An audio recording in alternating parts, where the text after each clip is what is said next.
Shalom, everybody. Welcome to this week's journey through Torah. This week we are in parasha Tetzaveh.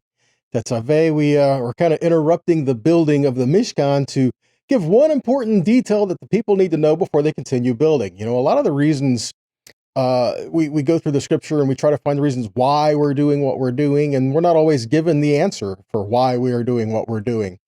But Yahweh's wisdom is higher than ours, but that doesn't mean that we can't understand some things that he gives us. And I think this one is a good one. Okay. Here he says, tell the people to build a sanctuary, I can dwell among them. All these things, this has all been going well, but we're about to see something that Yahweh commanded the people of Israel. And I think it's important, not just to having the Mishkan in their area, in their camp. We've already talked about the idea is that Yahweh dwells within us, and he's showing us in the tabernacle his plan for that. But he's also asking us to do something so that we keep the function of the tabernacle moving. Okay. And this is important because one of the things we often do is, it's all Yahweh, which it is, it's all him. But yet it doesn't mean that he does not ask us to have any role to play in what he's doing in our communities, in our hearts, in our lives. He wants us to be involved in what he's asking us to do. Yes, he will do it, but we have to be there. We have to make the commitment to follow him and to be where he is. And there's some things he asks for us along the way. This is not a matter of, are you redeemed or justification, anything like that. This is a matter of, are we going to follow him? Are we going to do what he asked us to do? So we're going to talk a little bit about that today, and we're obviously going to point scriptures towards Yeshua, and we're going to see how these things relate. And if you're following along, you might get there pretty quick before I do. But that's good. That's fine. Please do so. And as you go through this study, I hope that it is challenging and encouraging to you as well. Okay? So we're going to start off with Tetzaveh, and you shall command. And who is being commanded? Well, it's the people of Israel are being commanded. And what are they being commanded to do? All right, so let's look at it. Exodus 27, verses 20 and 21. It says, also you were to command Bnei Israel that they are to bring to you pure olive oil beaten for the light, to cause the lamp to burn continually in the tent of meeting, outside the curtain which is before the testimony. Aaron and his sons will set it in order to burn from evening till morning before Adonai. It will be a statute forever throughout their generations on behalf of Bnei Israel. So the people of Israel were asked to bring the oil for the light. The oil for, you may think about it this way. You are commanded to bring the oil for your lamp. Oh, wait a minute. Now, if we put it that way, it kind of opens up new ideas, doesn't it? And that's what we're going to examine today. Okay, we're going to start off in Matthew 25. We're going to talk about the parable of the 10 virgins, 5 wise, 5 foolish. What was the difference between the two, and what that means for us today as well. All right. So Matthew 25, verses 1 through 13, we are going to read that. It says, in the kingdom of heaven will be like 10 virgins who took their lamps and went to meet the bridegroom. 5 of them were foolish and 5 were wise. For when the foolish took their lamps, they took no oil with them. But the wise took flasks of oil with their lamps. As the bridegroom was delayed, they all became drowsy and slept. And verse 6, but about midnight there was a cry, here is the bridegroom, come out to meet him. And all those virgins rose and trimmed their lamps. And the foolish said to the wise, give us some of your oil, for our lamps are going out. But the wise answered, saying, since there will not be enough for us and for you to gather for the dealers, go and buy for yourself. Verse 10, and while they were going to buy, the bridegroom came, and those who were ready went with him to the marriage feast, and the door was shut. Afterward, the other virgins came also, saying, Lord, Lord, open to us. But he answered, truly I say to you, I do not know you. Watch therefore, for you know neither the day nor the hour. So important things we see here, and we're not fully going down this road here today, but 5 wise, 5 foolish, right? So something to pay attention to as well is they were all asleep, all of them.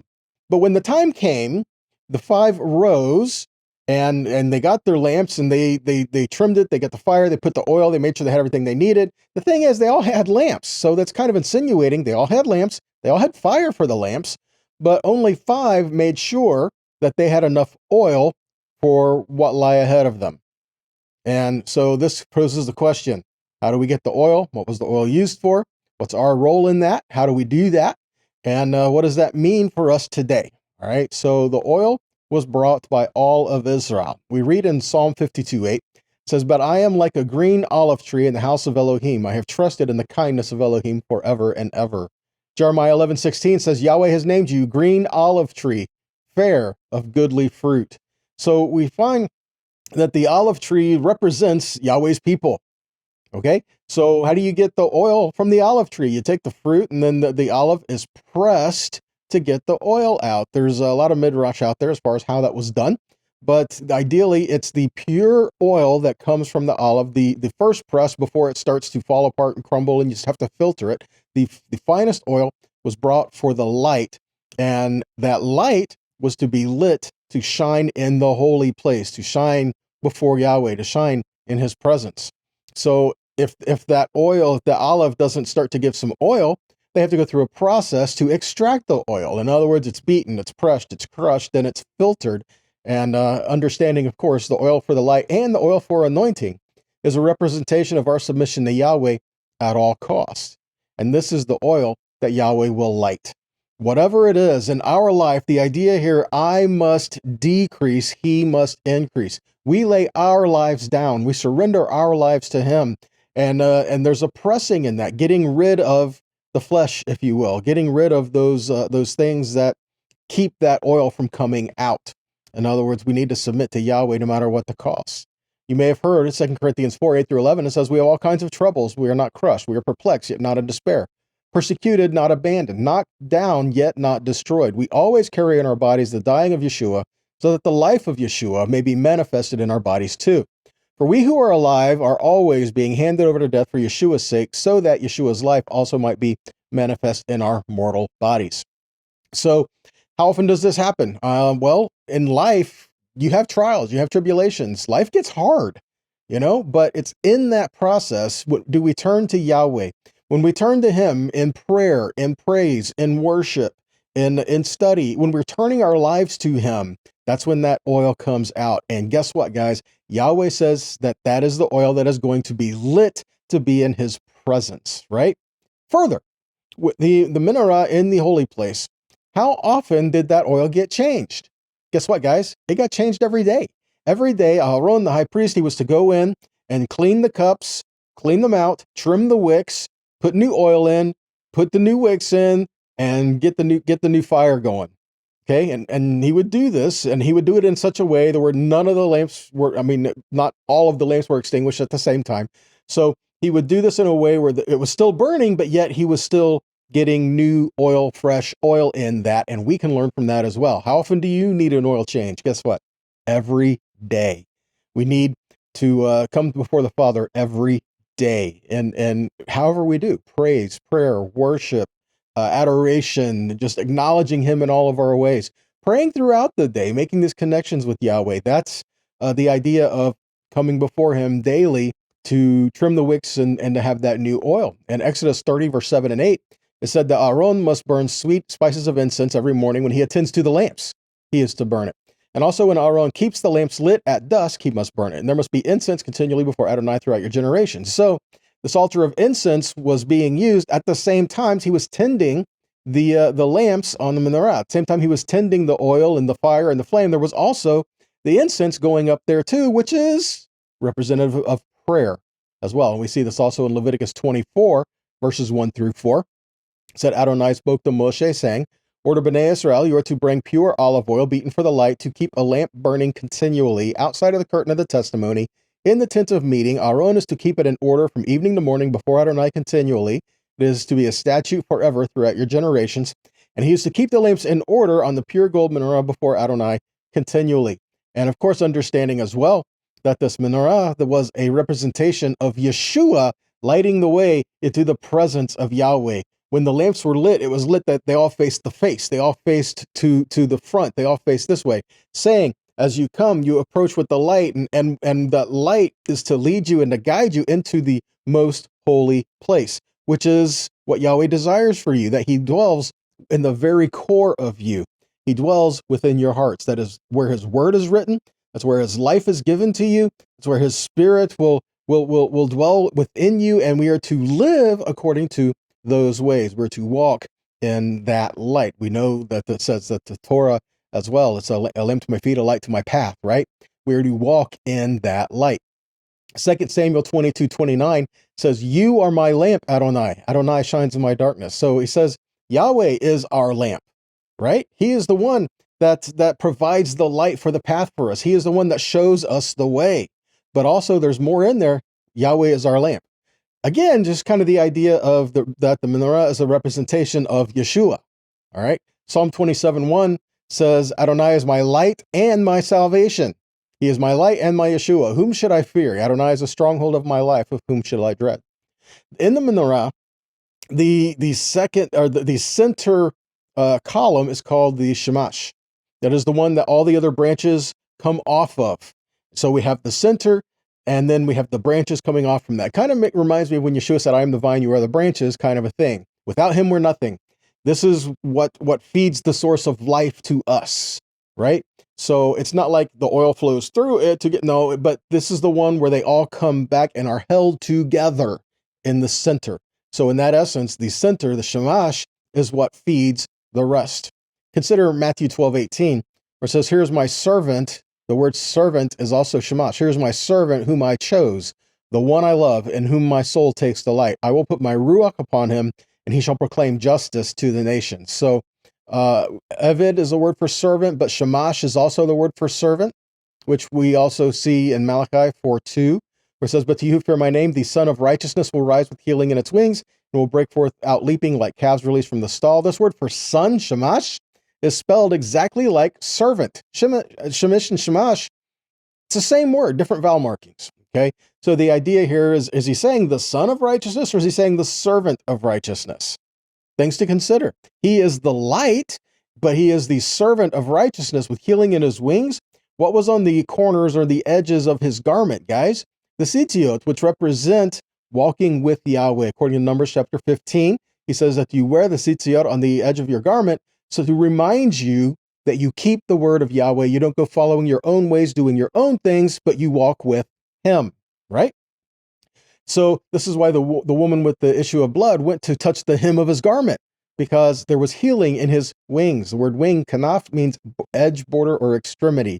Down at the edge of his garments, there was healing and life, but it represents touching the word. The word is life. The word is healing, and the word brings restoration to us, and is all a picture of Yeshua.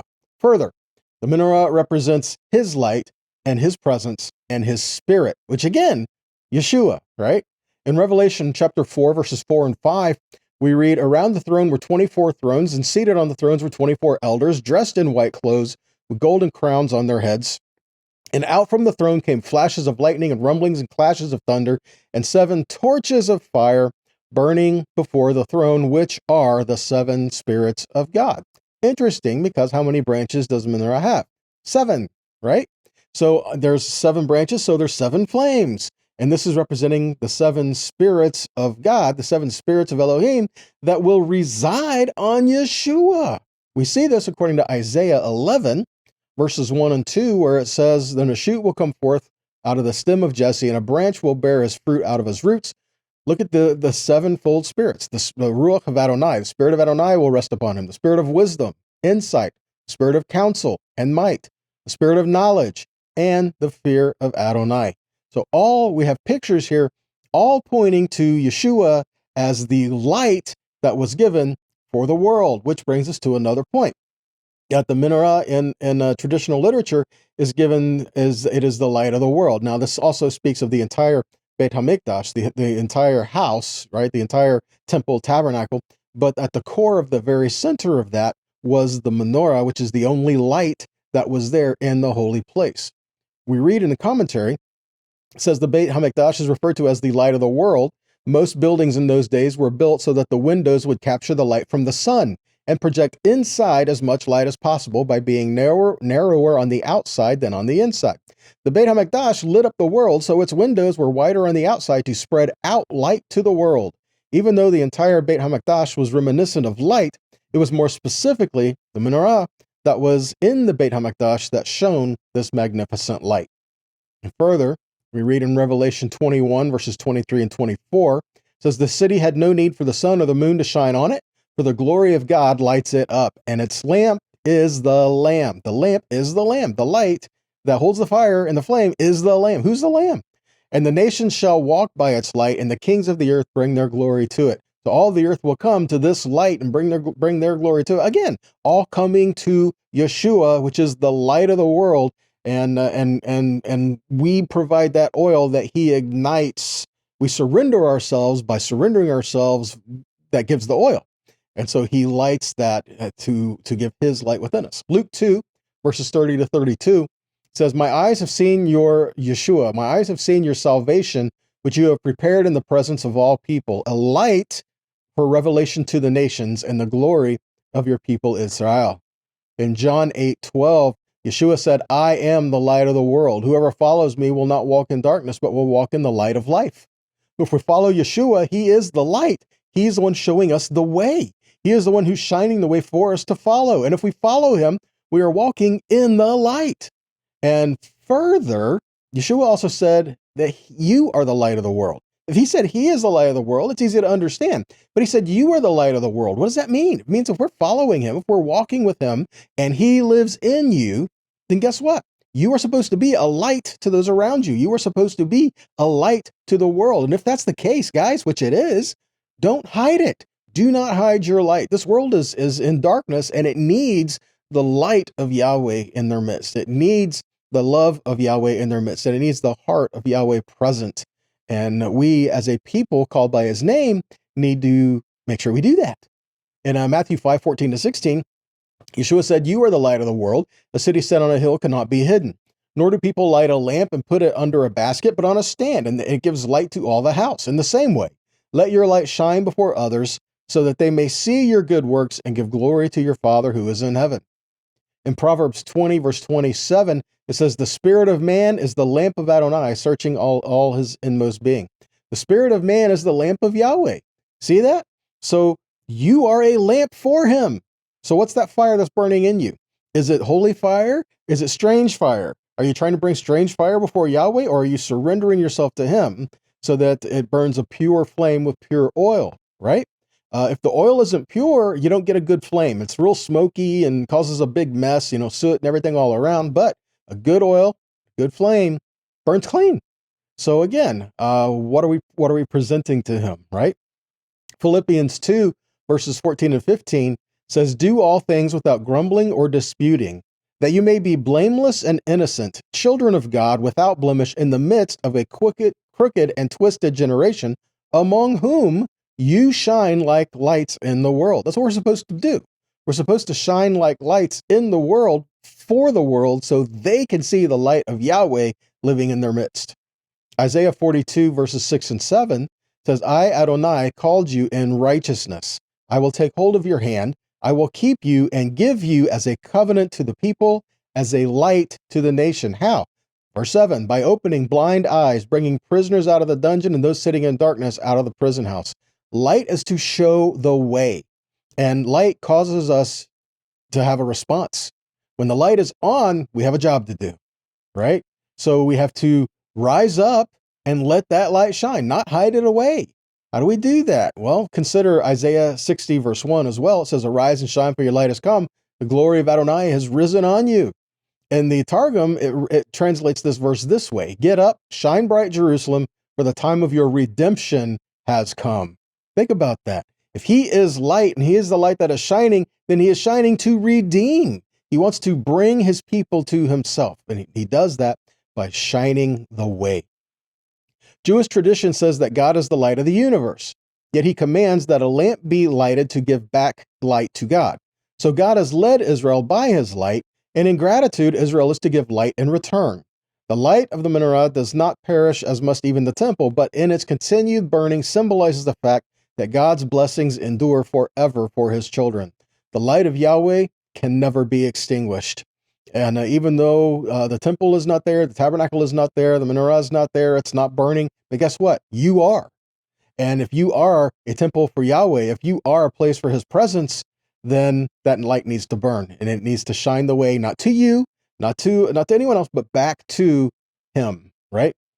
So Yahweh's blessing and light was revealed in Yeshua. Like we said, Yeshua said, "I am the light of the world," right? In Matthew 1:21, it said that she will give birth to a son, and you shall call his name Yeshua, for he will save his people from their sins.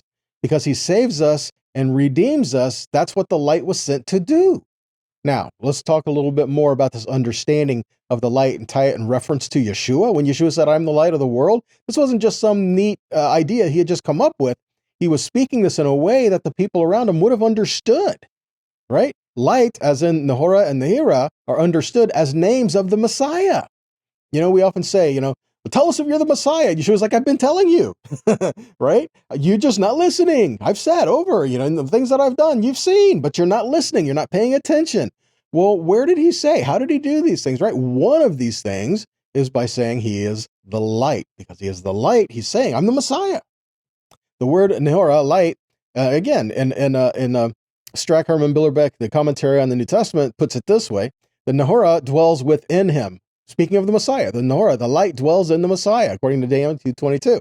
That is, the King, the Messiah, arise, shine, your light has come. They equate the light with the Messiah. In the Midrash Lamentations 1:16, the Hira, the enlightened one, will be the Messiah's name because he is light. The Hira dwells within him. So again, he is light. Just throwing this out here just because I find it interesting, and I hope you do as well. There are some other names that are associated with the Messiah, and that was given in the Midrash, that other names associated that the Messiah would be called. Okay, the Messiah would be called according to 7 names. There are many more, but this is just a collection of 7 here. 1, Yenon, we'll cover that in a minute, according to Psalm 72:17.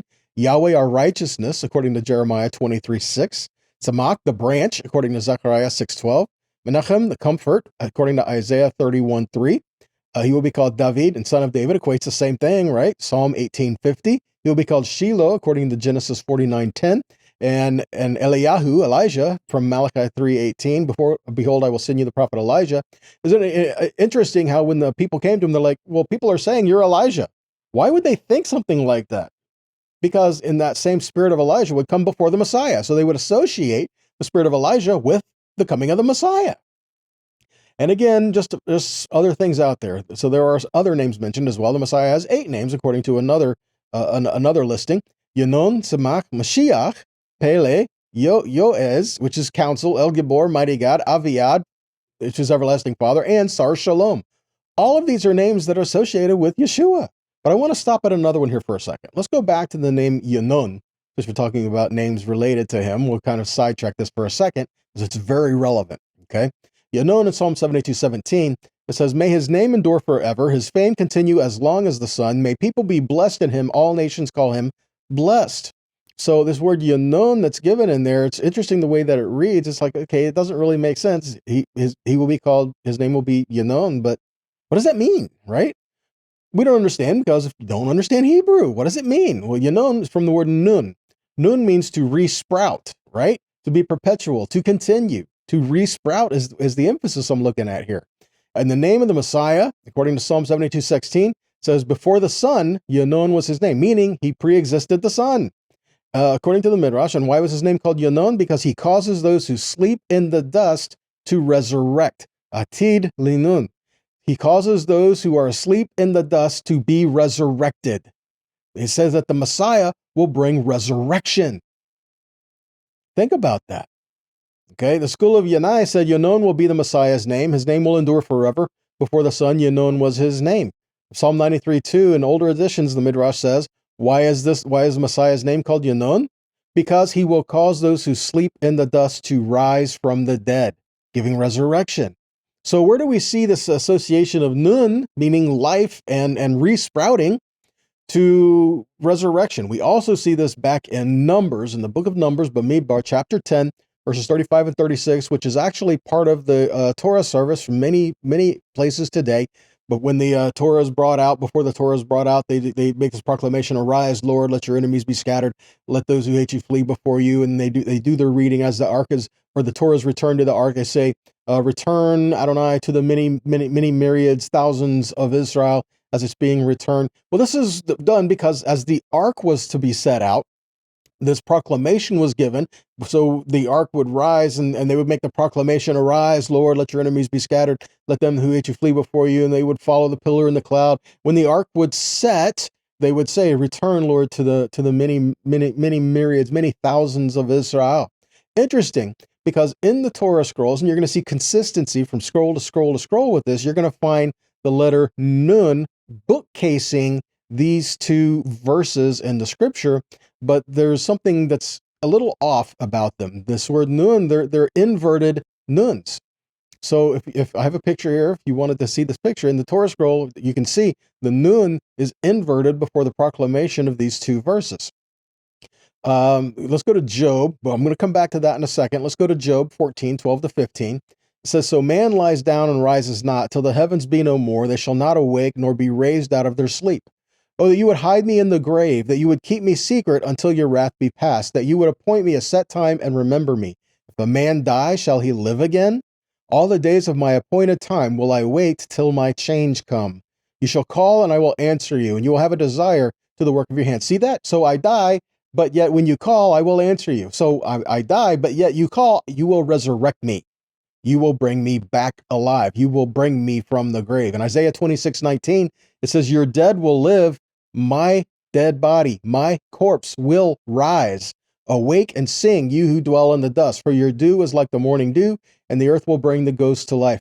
Other ways this can be translated as, your dead will live, they will rise with my body. So when I rise, they will rise. Interesting note as well is when Yeshua resurrected, it said there were the graves that were opened in Jerusalem and people came out and walked around. What happened to them? I don't know. We're not expressly specifically told, but again, we see this fulfilling in the scripture in there. So when we have this, rise, Lord, let your enemies be scattered, let them that hate you flee before you, and that inverted Nun, the Nun, if it means life, but the opposite of life is death. So we have this inverted Nun. So we look at this and it says death, but the Nun still means life. What we have is life from death. So he says, rise, Lord, let your enemies be scattered, let them that hate you flee before you. We have a picture of Messiah's resurrection. And then the next verse, return, Lord, to the many myriads of the many thousands, millions upon people of Israel. There's not that many of Israel. The only time there will be that many of Israel is when he gathers in all Israel at the end of the age. So guess what? In the second part, he's talking about your resurrection. He's talking about when you are resurrected. So again, we have another picture of this resurrection given in the Torah, and it's a picture of the Messiah, the one who was going to do that. And we know he conquered death and hell and the principalities and powers, all this. He made a show of them openly, right? He triumphed over them. And we also see a picture of this in Job 19:25-26, where it says, I know my Redeemer lives, and that he shall stand, stand, rise in the last day, upon the earth, upon the earth, upon the dust and the clay. And although after my skin worms destroy this body, yet in my flesh I shall see God. See that? After I am dead, after I'm destroyed, I know that my Redeemer lives, and he will restore me back to life. In my flesh I will see God. Though I died, he's going to restore me and resurrect me, and I will see him. Wow. Exciting things, right? Okay. Enough of that side chain. Let's go back into Tetzaveh. We're talking about this light and this light that is to dwell within us. The light is the Messiah, and how we live in that and how we provide the oil.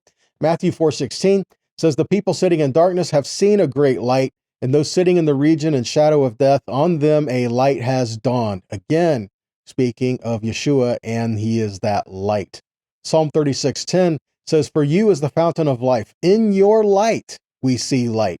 Interesting phrasing, right? What does it mean, in your light we see light? Isn't that kind of redundant? Of course you see light. There's his light. You see light. But there's some stuff to be said about that. This verse was understood as, who is the light for the community of Israel? Who is the light for the people of Yahweh? It is the light of the Messiah.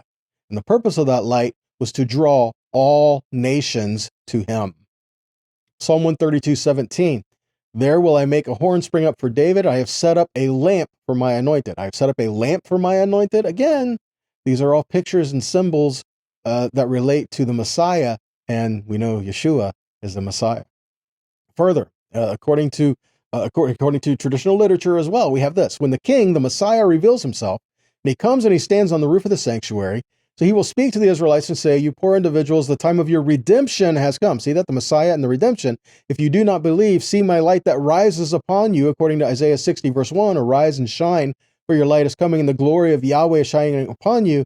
Then they will all come to the light of the Messiah and Israel. This light that is rising and shining, the light has come. What that light is the Messiah. That light is Yeshua. There's a lot to be said here, isn't there? A few things I want to bring it all back together with. Okay. 2 Corinthians 4, verse 6. For God, who said, "Let light shine out of darkness," is the one who has shone in our hearts to give the light of the knowledge of the glory of God in the face of Messiah. He is that light, and it is that light that shines in the darkness, and it is that light that shines in our hearts. Ephesians 5:8. Once you were darkness, but now in union with the Lord you are light. Walk as children of light.